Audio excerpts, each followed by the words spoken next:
Eu sei que muita gente acha que enfermeira vê coisa por causa do cansaço. Mas o cansaço não move objetos nem altera sinais vitais em monitores desligados. Em 2005, eu trabalhava no turno da noite em um hospital de referência no centro de São Paulo. Era um prédio da década de 40 com aqueles corredores de pé direito altíssimo e um eco que parecia carregar o lamento de décadas. Naquela noite, tínhamos um paciente no quarto 402, um senhor chamado Seu Antenor. Ele estava em estado terminal, mas muito lúcido. Por volta das 2 da manhã, ele apertou a campainha. Quando entrei, ele estava agitado. Ele não me pediu água ou remédio. Ele apontou para a poltrona de acompanhante que estava vazia, já que ele não tinha família, e disse: "Enfermeira, pede para esse rapaz de branco sair daí. Ele está segurando o meu pé e está muito gelado." Eu, tentando manter o profissionalismo, disse que não havia ninguém ali. Mas no momento em que me aproximei da cama, eu senti. Não foi uma impressão. A temperatura ao lado da cama caiu drasticamente, a ponto de eu ver o vapor da minha respiração sob a luz da lanterna de bolso. O Seu Antenor começou a entrar em taquicardia. O monitor, que estava ligado à rede elétrica estável, começou a mostrar interferências bizarras, como se alguém estivesse puxando os cabos, mas os cabos estavam fixos no peito dele. Foi quando eu vi a poltrona de courino se afundar. O estofado foi comprimido como se alguém de uns 80 quilos tivesse acabado de se sentar ali. Eu travei. O Seu Antenor olhou para a poltrona e disse: "Ele disse que não vai sair. Ele disse que o meu horário é o próximo." Saí do quarto para buscar um sedativo, tentando controlar o tremor nas mãos. Quando cheguei ao posto de enfermagem, minha colega, que estava de costas para o corredor, me perguntou quem era aquele médico de jaleco antigo que entrou com você no 402. Eu respondi que não havia médico nenhum de plantão naquela ala. Ela empalideceu e disse que viu, nitidamente, um homem alto, com um jaleco amarelado e um estetoscópio de metal, modelo que não se usa há décadas, caminhando logo atrás de mim. Decidimos checar as câmeras de segurança do corredor. O que vimos nos tirou o sono. A imagem mostrava eu caminhando em direção ao quarto 402 e a porta do quarto se abrindo sozinha antes de eu tocar na maçaneta. Mas o mais perturbador era o sensor de presença. As luzes do corredor iam acendendo em uma sequência lógica, como se alguém estivesse caminhando atrás de mim, mas na imagem não havia ninguém. Às 13h33 daquela mesma madrugada, o Seu Antenor faleceu. No exato momento do óbito, todos os monitores daquela ala, 7 aparelhos ao todo, emitiram o mesmo sinal sonoro de alerta de parada, simultaneamente, mesmo nos leitos que estavam vazios. No dia seguinte, conversando com o pessoal da manutenção que trabalhava no hospital desde a inauguração, descobrimos que o quarto 402 era o antigo escritório de um cirurgião que morreu subitamente ali dentro, na década de 70, após perder um paciente na mesa de cirurgia. Ele nunca teria aceitado deixar o posto.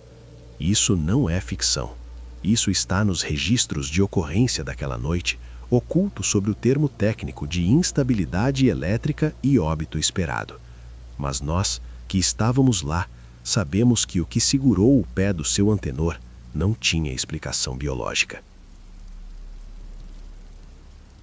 Trabalhei por 18 anos em um hospital estadual no Rio de Janeiro.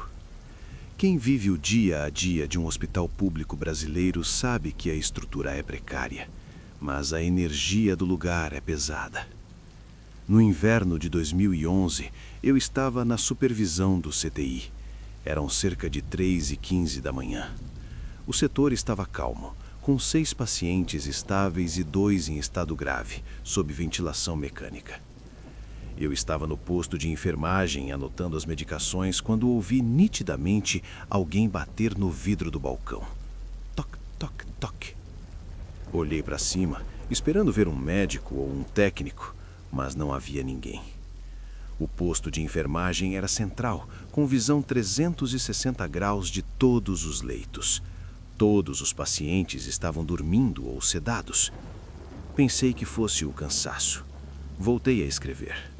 10 minutos depois, a campainha do leito 4 tocou. O leito 4 estava vazio. O paciente havia recebido alta para a enfermaria na tarde anterior. Fui até lá para desligar o alarme, achando que era um curto-circuito na fiação velha do hospital. Quando cheguei ao leito, o lençol estava amarrotado, como se alguém tivesse acabado de se levantar. O mais estranho, o termômetro de parede, que ficava fixo, marcava 14 graus Celsius dentro daquele box, enquanto o restante do CTI estava a 22 graus. Ao sair do box 4, vi um vulto passar rápido pelo corredor em direção ao leito 7, onde estava um rapaz jovem vítima de acidente de moto. Ele estava estável, com previsão de ir para o quarto no dia seguinte. Quando cheguei ao leito 7 para checar, o rapaz estava com os olhos arregalados, olhando para o vazio ao lado da cama. Ele não conseguia falar por causa da traqueostomia, mas ele apontava freneticamente para a poltrona ao lado. Fui até o rapaz, tentei acalmá-lo, chequei a saturação e a frequência cardíaca. Estava tudo normal. Mas ele segurou minha mão com uma força desesperada e, com o dedo trêmulo, escreveu na palma da minha mão: "O Homem de Preto". Naquele momento, todos os equipamentos do CTI deram um pico de energia. Os monitores ficaram com as telas brancas por 2 segundos e voltaram. No leito 7, o monitor começou a apitar: assistolia, parada cardíaca súbita. Começamos a manobra de reanimação imediatamente. Fizemos tudo o que o protocolo manda: 3 ciclos de adrenalina, desfibrilação, massagem cardíaca intensa. Nada. O rapaz morreu em menos de 10 minutos, sem uma causa clínica que justificasse aquela falência súbita. Enquanto eu limpava o corpo dele para o encaminhamento ao necrotério, percebi algo que me fez parar de trabalhar por alguns instantes.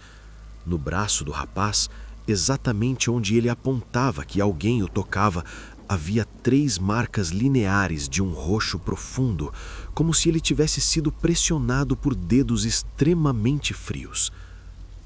Fui conversar com a técnica que estava de plantão comigo, uma mulher de 60 anos que já tinha visto de tudo.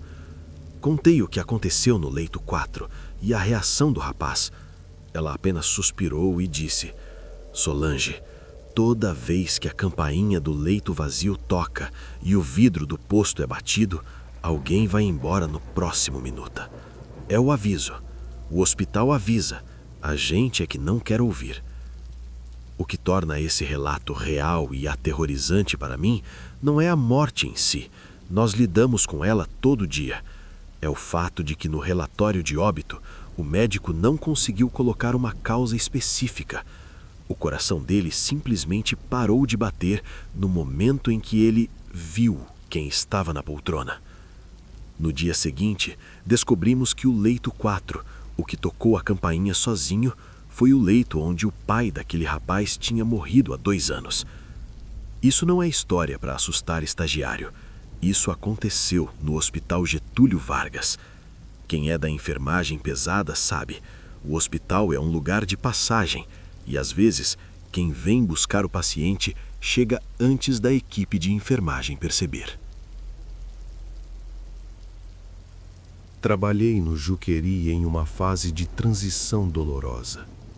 O hospital estava sendo esvaziado e o clima era de um funeral prolongado. Minha função era auxiliar na transferência dos pacientes crônicos para residências terapêuticas. O pavilhão onde eu estava, o setor de agitados, era uma construção de teto altíssimo, paredes com 2 metros de espessura e um odor que nunca saía do nariz. Uma mistura de urina antiga e o cheiro metálico dos remédios pesados da época. Eram 2h15 da manhã de uma terça-feira. Eu estava sozinha no posto de enfermagem, que era uma espécie de gaiola de ferro e vidro no centro do corredor. Naquela ala, tínhamos 12 celas individuais. O silêncio era interrompido apenas pelo estalo da madeira dos armários. De repente, comecei a ouvir um som que não deveria existir. O som de água correndo. Muita água. Fui verificar os banheiros coletivos no final do corredor. Estavam secos.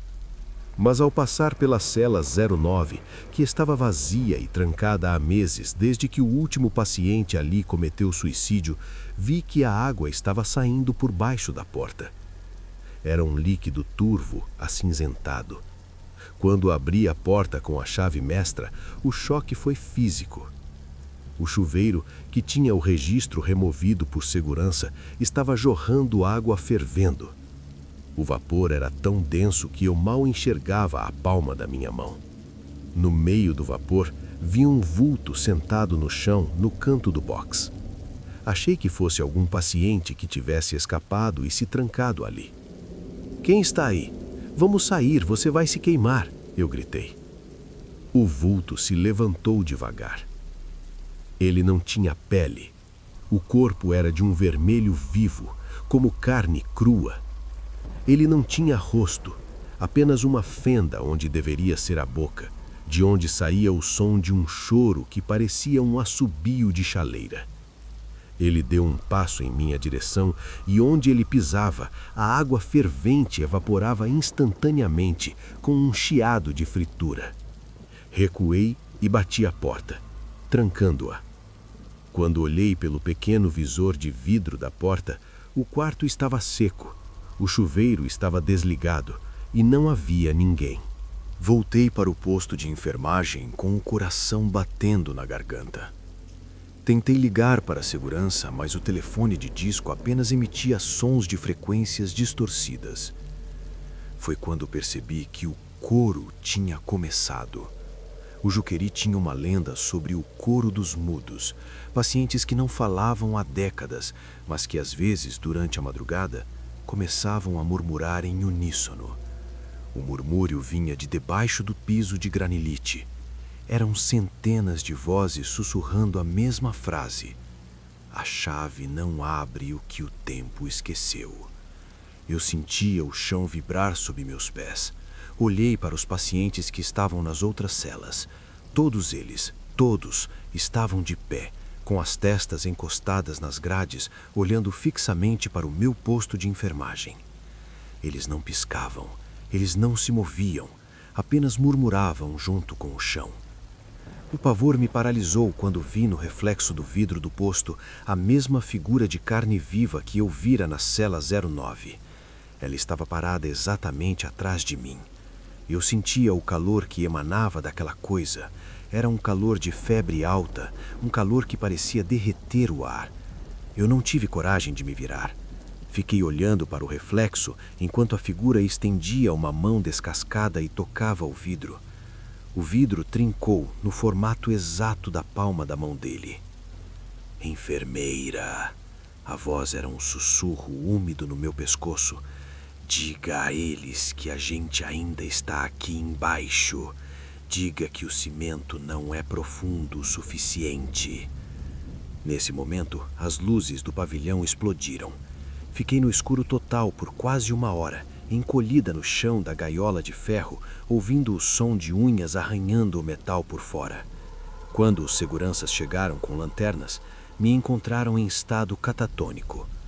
No dia seguinte, durante a vistoria para a demolição de uma parede estrutural naquele pavilhão, os operários encontraram um vão oculto entre as paredes duplas.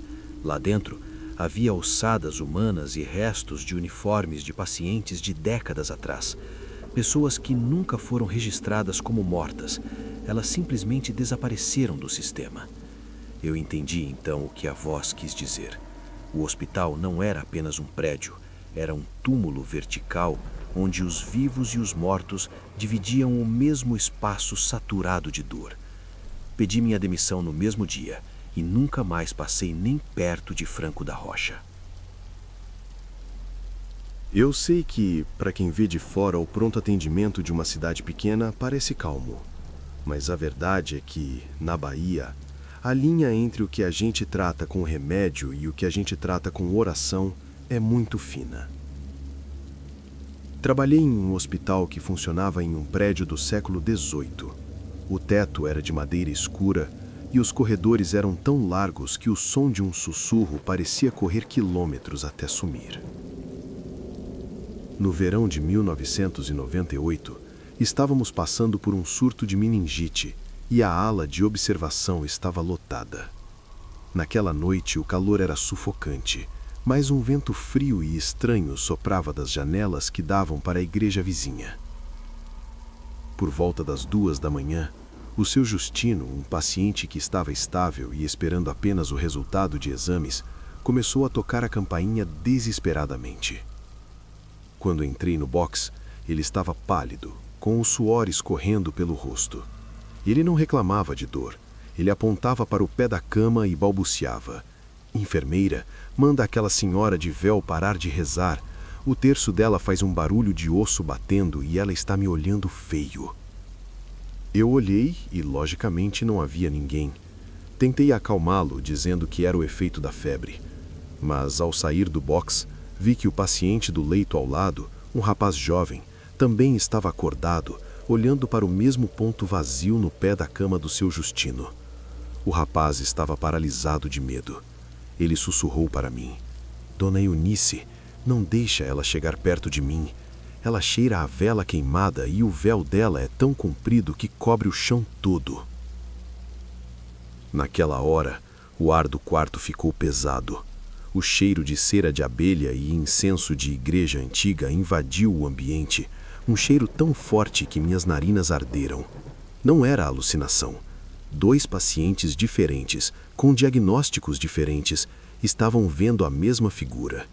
O que aconteceu em seguida foi o que me fez entender que não estávamos sozinhos no plantão.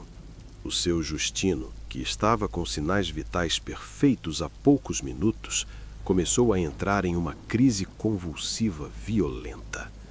O monitor começou a apitar um ritmo irregular e, de repente, a linha ficou reta. A sistolia súbita. Enquanto a equipe de emergência corria para o box, eu fiquei encarregada de monitorar o rapaz do leito ao lado. Ele chorava baixinho, com o rosto enfiado no travesseiro. Ele me disse: "Ela tocou no peito dele, Dona Eunice. Ela encostou a mão debaixo do queixo dele e ele parou de respirar." No meio daquela confusão, eu olhei para o corredor que levava ao necrotério. Vi nitidamente o rastro de algo sendo arrastado no chão, uma marca de umidade cinzenta, como se um tecido pesado e molhado tivesse passado por ali. Segui o rastro por alguns metros e ele parava exatamente em frente a uma porta de madeira que estava trancada há décadas, uma antiga passagem que ligava o hospital ao convento vizinho. No dia seguinte, conversei com uma das zeladoras mais antigas da cidade. Ela me contou que no século XIX, uma das freiras do convento atuava como enfermeira durante as epidemias de peste. Ela era conhecida por ser a Irmã do Consolo. Diziam que ela tinha o dom de saber quem iria morrer e que ela se sentava ao pé da cama para rezar o terço até que a pessoa desse o último suspiro. Ela morreu usando o seu véu de luto e foi enterrada nas fundações do próprio hospital. O que me dá calafrios até hoje é que, após a morte do seu Justino, fui conferir o lençol da cama dele. No pé da cama, onde os pacientes diziam que a mulher estava parada, havia uma mancha de cera derretida, amarela e fria, sobre o lençol do hospital. No pronto atendimento, a gente aprende que a medicina tem hora para agir, mas aquela senhora de véu, ela tem o seu próprio relógio. E quando ela decide rezar ao lado de um leito, não existe desfibrilador no mundo que consiga trazer o paciente de volta. Sei que a UTI neonatal é, por natureza, um lugar de aflição. O som constante dos bips, o chiado dos respiradores e o choro frágil de bebês que lutam para viver criam uma tensão que nunca relaxa. Mas, em 2012, eu vivi algo que não estava no manual de enfermagem. Trabalhávamos na unidade 2, uma ala para recém-nascidos prematuros extremos. O ambiente é rigorosamente controlado, ninguém entra sem paramentação e o monitoramento é feito por câmeras e sensores de movimento 24 horas por dia. Naquela madrugada, tínhamos 5 bebês. O mais crítico era o pequeno Davi, no berço 04. Ele nasceu com 26 semanas e o quadro dele era de extrema instabilidade. Por volta das 13h15, o monitor do Davi começou a oscilar. Não era um alarme de queda, mas de batimento rítmico acelerado, como se ele estivesse agitado. Quando olhei para a câmera do posto de enfermagem, vi algo que me fez o sangue gelar.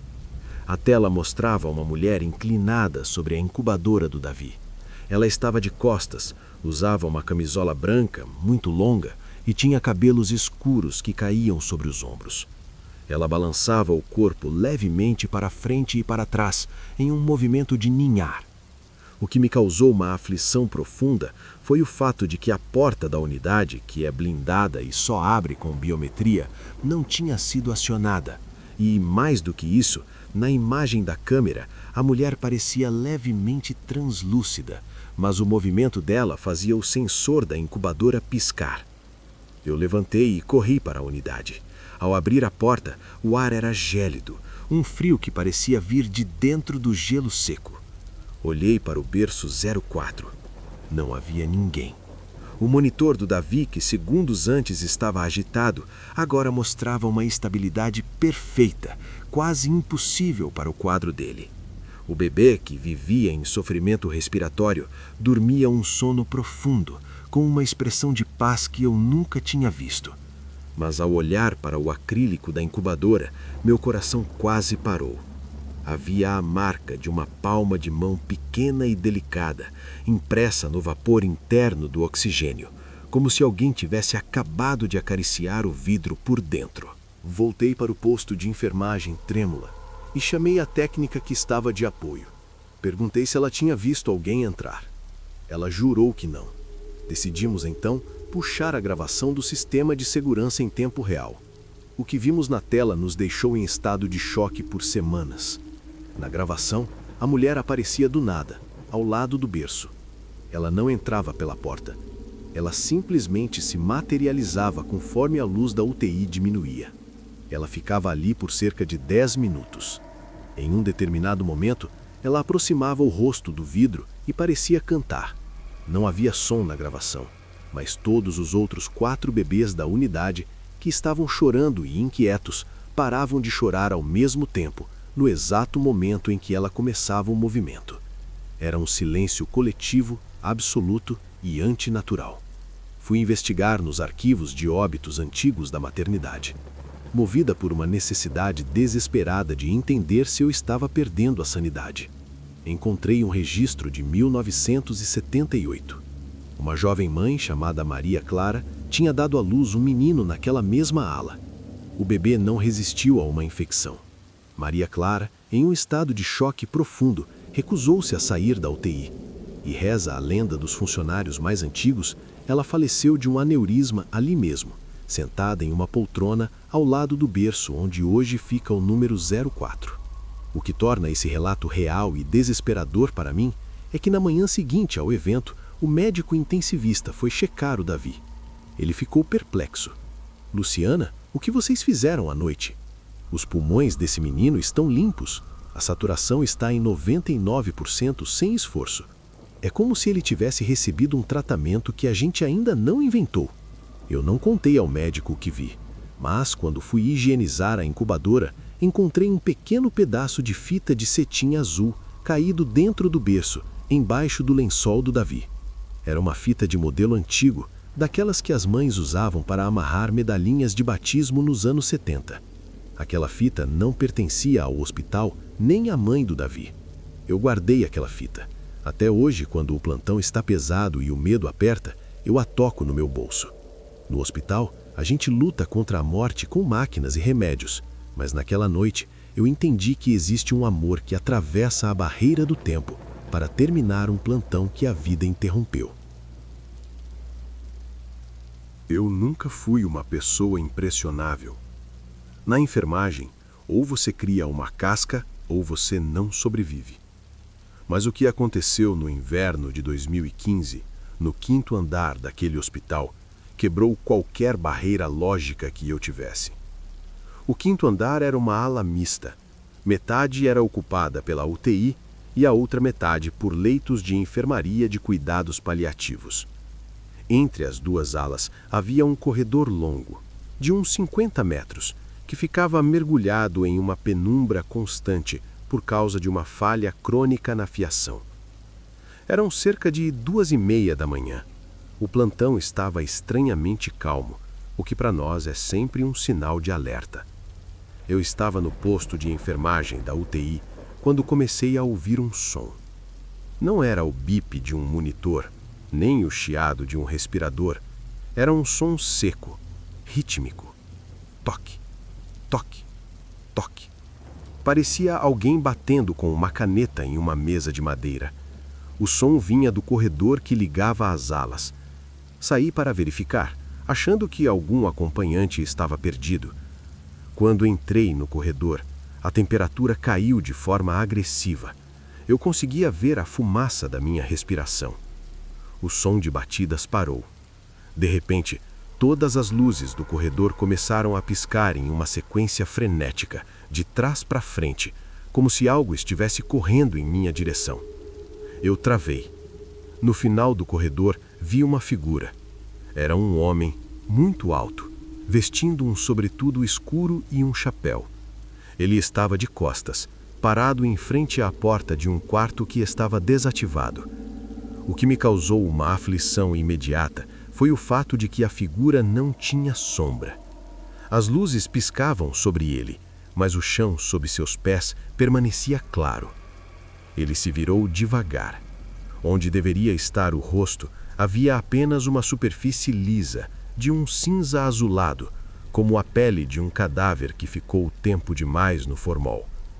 Ele levantou a mão e apontou para a porta da UTI, logo atrás de mim. Naquele momento, um grito desumano veio de dentro da unidade. Corri para dentro da UTI, meu coração batendo na base do pescoço.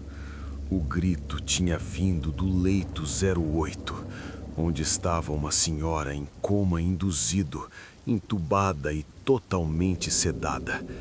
Era fisicamente impossível ela ter gritado. Quando cheguei ao leito, ela estava com os olhos arregalados, as pupilas dilatadas ao máximo e lutava contra o ventilador mecânico com uma força descomunal. Minha técnica de enfermagem chegou logo atrás, branca como papel. Ela gritou: "Marta, olhe o monitor!" O monitor cardíaco da paciente estava registrando uma frequência de 180 BPMs, mas a curva de pulso não era humana. O gráfico desenhava picos perfeitos, como se fossem letras ou símbolos, em vez de batimentos cardíacos.